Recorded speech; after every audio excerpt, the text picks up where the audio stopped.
Hey guys, and welcome back to Med About Skin. In today's video, we are talking growth factors. It's been exactly a year since The Ordinary launched this product. This is The Ordinary GF 15% solution, and this took the skincare world by storm. It really brought growth factors to the masses at a super affordable price point, and as a result, search volumes for growth factors went through the roof. They quickly became the hottest ingredient in skincare. But 1 year on, it seems like the growth factors bubble might just be about to burst. You're seeing a lot more negativity when it comes to people talking about growth factors online, and people are leveling quite a lot of criticism towards the ingredients and the brands that are promoting them. Well, I don't buy into all of that. I am a huge convert when it comes to growth factors. I've been using them consistently in my skincare routine and I've seen some great results. And I think a lot of this negativity actually comes from a misunderstanding. So we're going to break it all apart in today's video to hopefully help you guys just make the right decision when it comes to your own skin. Sit back, relax, let's talk all things growth factor skincare. Now, before we get into today's video, just that quick reminder to do all that YouTubey stuff if you haven't already. If you could reach down and give the video a big thumbs up and a like. Here on Mad About Skin, I don't do sponsorships and I don't do paid partnerships. I turn down that coin so I can retain my independence and speak from the heart and never the wallet. So if you want to support me as a truly independent skincare content creator, the very best way of doing so is by liking any video you happen to enjoy. Also, if you're not subscribed yet, I'm here to say, why not? Why not join our wonderful Mad About Skin family, which is almost 700,000 strong. Honestly, when I say that number, it's like mind-blown moment. But I'd love to have you as part of that family, so click that subscribe button if you want to at any point. Here at Mad About Skin, I always like to say that I wouldn't be sat here today without the love, the kindness, and the support of you guys. So honestly, from the bottom of my heart, thank you so much. Now, before I get a bit teary, without further ado, I think it's time we cut that waffle and delve straight on in. So growth factors, they've actually been around for the best part of a decade, but they really only came into like the mass market consciousness around 12 months ago with the launch of this product. The Ordinary GF 15% solution. This really revolutionized the growth factor industry because they delivered them at an affordable price point. For this product, you really had to pay upwards of $200 in order to access a growth factor serum. That just isn't in the budget of most people out there. But the growth factors from The Ordinary came in at around $17, which just meant they were far more accessible than they've ever been before. And as a result, people fell in love with growth factors. Everybody wanted to try them, they used them in their skincare routine, and most people reported getting amazing results. Now, the narrative has shifted a little bit from full-on fangirl mode 12 months ago to people being a little bit more skeptical around growth factors. And as I said earlier in the video, I think a lot of this comes from misunderstanding and maybe a little misinformation that's out there. I want you guys to have all the information you need in order to make the right decisions when it comes to your own skincare routines. And so I thought I'd break it apart a little bit in today's video. There tends to be three main criticisms leveled at growth factors, and I'm going to break them down one by one. The first one is that plant-derived growth factors just don't work. Well, growth factors come in three different forms: plant-derived, bioengineered, those made in a lab, and human cell-derived. Now, these three different forms are different, and they will have different outcomes. They'll have different speeds when it comes to how quickly and how effective they're actually going to be. But to just class a whole group of them, the plant-derived, as useless, honestly, it's nonsense, and it's not actually backed up by much of the data out there. Now, some people say, well, dermatologists online say that the plant-based growth factors don't work. Actually, as far as I'm aware, one dermatologist online has said that. Lots of others are actually supportive of plant-based growth factors, particularly because they bring this growth factor technology at a much more affordable price point. Now, that's not to dismiss the thoughts of that one dermatologist that's quite vocal about them not working. I think there's always space for many different thoughts and opinions on any platform. But I think to fixate on one person and kind of disregard the rest of the narrative around it doesn't really make much sense to me. Now, the truth, as far as I understand it, is that plant-derived growth factors aren't going to be as effective as the human-derived ones, for example. They're less bioavailable in terms of how they work in the skin, and they're not exactly the same as what our skin's used to, so there are going to be some limitations. Does that mean that they're completely useless? No. And I think some people have taken this narrative and run with it. I think if you're investing in plant-based growth factors, like the one in The Ordinary, you are going to have to set your expectations. The results aren't going to be as advanced as with some other forms, but they come at a more affordable price point, which just means people that are on a more restricted budget when it comes to skincare actually have an option. And so I would say plant-based growth factors do work. There are studies out there to show how beneficial they can be, but there are limitations, and we need to make sure we set our expectations up front so we know exactly what we're getting. I just don't like this narrative that, it says that all plant-based growth factors are useless. That's not the case, and certainly from my own experience from using The Ordinary GF 15% solution, you get a nice plumping, you get a lot of hydration, and I definitely think over time it adds to the anti-aging results that you're going to see from a routine. Now, the second criticism that seems to always be levelled at growth factors is that they're too difficult to incorporate in a routine. You can't use them alongside any other actives, and so it just is too restrictive to really want to bother with.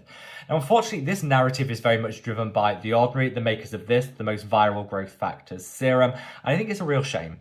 The Ordinary have a bit of a history of basically saying their products can't be used alongside anything else. They're very conservative when it comes to the messaging around layering and pairing, and I think they go a step too far.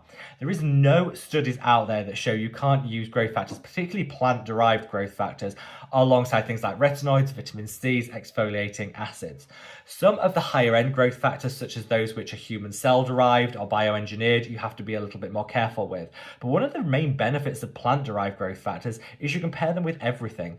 The Ordinary, unfortunately, do have that history of just basically covering themselves and saying, don't use our products with anything else. And that's really frustrating because I think it gives the wrong message to consumers.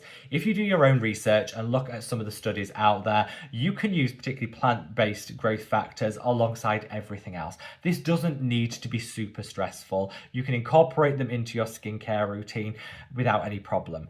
If you're using some of the higher end growth factors, such as the human-derived ones or the bioengineered ones, you have to operate with a little bit more caution. But again, it's really only particularly low pH ingredients such as exfoliating acids and certain vitamin C's that you have to be wary of. Everything else is absolutely fine. I use my growth factors alongside the rest of my skincare routine, and I'll dig out a recent evening routine where I show how I layer and pair that, which might make it a little bit easier for you. I'll find that and I'll link it up there if you want to check that video out. But yeah, let's demystify the layering and pairing of growth factors. They can be used pretty much alongside anything else. Now, last but by no means least on these criticisms of growth factors, lots of people have started to say that they're just too expensive and that we should stop using them because they're just eating up our skincare budget and causing excess expense for each and every one of us. This is absolute nonsense, mainly because there's so many different products out there that come at so many different price points. Everyone has a specific budget that's unique to them, and that will differ person to person, and that's okay. I always say in skincare, use what works for you, and budget is a huge part of that. Now, we have so much variety in the growth factor market and so many different price points. There really is one out there for everyone. And what is super affordable to one person might be out of reach and too expensive to another. And that's okay. We shop within our budget, and I'm going to share with you some of my favorites now at different price points so you know exactly what you're getting. And hopefully it will prove that growth factors aren't too expensive. We just need to shop with our own budgets in mind. So let's start with the super inexpensive from The Ordinary. The Ordinary GF solution, which is kind of the basis of this video. This is super inexpensive. It definitely works. I've been using this consistently since it launched, and I'm here to say it definitely delivers. It plumps, it hydrates, and it has some long-term anti-aging benefits.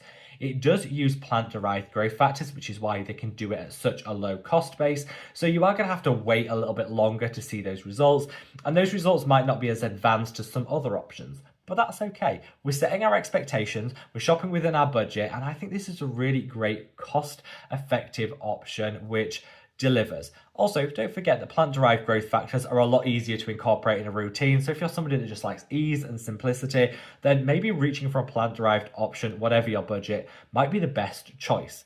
We know that the Ordinary sale, their November sale, is literally just around the corner, so that'll take another chunk of the cost away from this one. And I think this is just a universal growth factor serum that most people can afford to slot into their skincare routine. Now, if you want to kick it up a notch in terms of your growth factors results and you don't mind spending a little bit more in order to achieve that, then I would definitely recommend reaching for some bioengineered growth factors. Those that are created in a lab but are much closer to the natural growth factors in our skin, so you'll get quicker results and in most cases more advanced results than with plant-derived growth factors. There's lots of different ones on the market with a range of different price points. One of my personal favorites is this. This is the Allies of Skin Multipeptides and Growth Factors Advanced Lifting Serum. This is fantastic. It works really quickly. Within about 8 weeks, you're going to start seeing some great anti-aging results from this. That's a lot quicker than the plant-derived versions. It also is a peptide and a growth factor all in one. So it's like a 2-in-1 serum. Now, this isn't the cheapest out there. It wasn't designed to be, but for people that can afford to spend a little bit more in skincare, this is a really quick-acting advanced formulation. And the technology that they're using here really makes a huge difference, and I think is worth every single penny that they're charging for this. Again, I do have a cheeky discount code for this one, which will bring the price point down by 20%. Again, I've linked that down in the description box below. That should make it that fraction more accessible to people, but it's not going to be the cheapest option out there. It's never meant to be or designed to be, but definitely a good option if you're looking for super quick results and some advanced results too. Now, a new product that's launched that I think could almost be like a suits everybody kind of product is the Drmtlgy Needleless Serum with Growth Factors. This is like the new generation of their now viral and famous needleless serum, the original. This one has growth factors in, and these again are lab engineered growth factors, and they pack a punch. This is a phenomenal product that actually comes in at $67. That's around £60. This is one of the most affordable of those bioengineer options, and it's amazing. It's got 5 different forms of growth factors, so it covers every base. They've done a lot of research into this product, put it through its testing, and the results really, I think, speak for themselves. People have been raving about this online, so I bought it, I tried it, and I've been really, really impressed. I think this is the most affordable of the bioengineered growth factors. Works super quick, it doesn't need to break the bank, and it's a really nice plumping and hydrating serum alongside packing that anti-aging punch with the growth factors. This is a relative newcomer to the skincare space, but I would recommend it to everybody that is looking for an advanced next level growth factors option without necessarily having to pay too high a price for it. These are just 3 of the amazing growth factor serums that are out there. Different price points with each one, and hopefully that proves that there is something out there for everyone and dispels the myth that growth factors are too expensive to warrant incorporating into your skincare routine.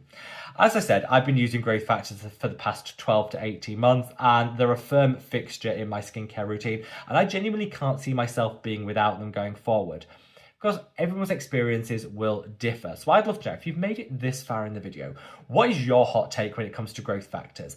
Are you a huge fan? If you are, reach down into the comment section and leave the heart emoji and share with me your favorite product or serum. Or are you somebody that just isn't convinced by growth factors? Again, leave the cross emoji and state why.